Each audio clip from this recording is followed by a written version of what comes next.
Ayan, nag-water change na tayo kagabi. Ayan, so, malinis na yung mga tubig nila. Pero may napansin kayo dito mga lumot-lumot. Sinadya natin yan hindi tanggalin kasi good for them daw yan. Para mas maganda yung pagka-groom nila. Ito, may mga lumot-lumot na sa gilid. Hindi lang kita kasi clear yung kanyang aquarium eh. Wala siyang sticker. Hindi pa natin nalalagyan. Ayan.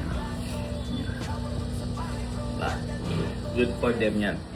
Ang lumot na yan. Yan yung mga sikreto ng mga flower horn groomers. Alright, game tayo. Unahin natin si Lemon. At gutom na si Lemon.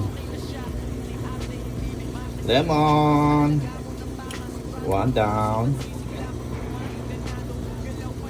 Two. Grabe, namumula pa yung pagkagat niya eh. Three.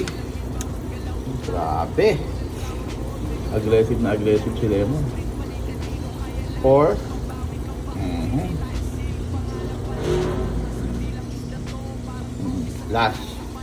Last Lemon. Wait.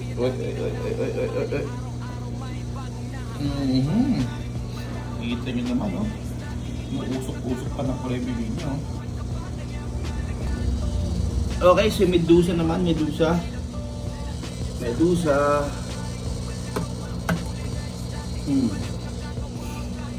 Ayun, oh.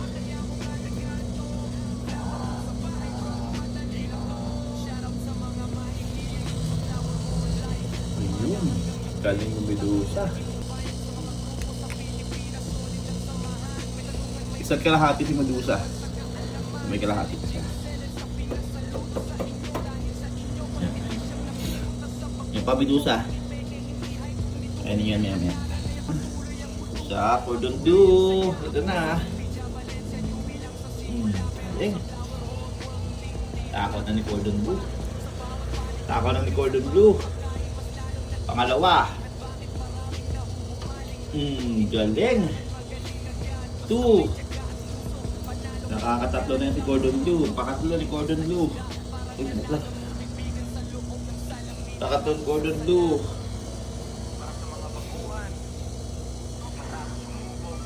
Umaya pa niya.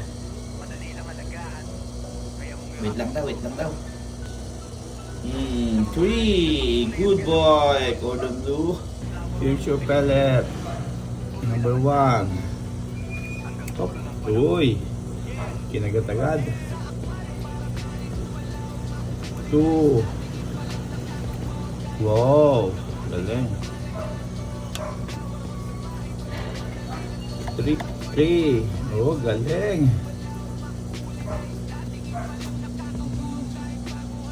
4. Oh, galing. Oh, 4.5. Good boy, Blessing. Good boy. Ganun agad si Blessing. At finish na sila kumain. Parang pitin pa sila. Tama na yan. Baka pasobrahan. Si Lemon. Medusa.